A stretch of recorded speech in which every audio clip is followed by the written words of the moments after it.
Sir আপনি বলছেন 50-60, কিন্তু এখন তো মহিলাতে দেখা যাচ্ছে 30-35 পেরোচ্ছে না, হাঁটু টনটন করছে রে, কি জানি কি হলো, আর্থ্রাইটিস হয়ে গেল নাকি, এরকম আমাদের অফিসেও আছে।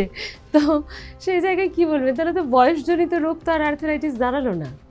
হ্যাঁ, এইটা না মাল্টি ফ্যাক্টর, অনেকগুলো কারণ আছে।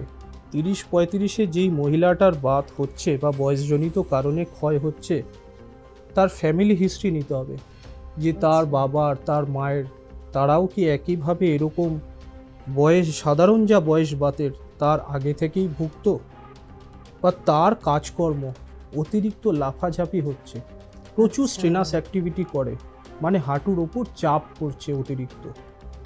এই সব ব্যাপারগুলো যদি আপনি খতিয়ে দেখেন তাহলে দেখবেন হ্যাঁ যে তার প্রিডিসপোজিং ফ্যাক্টর আছে, মানে 30-এ তার ক্ষয় হওয়ার কিছু নির্দিষ্ট কারণ আছে।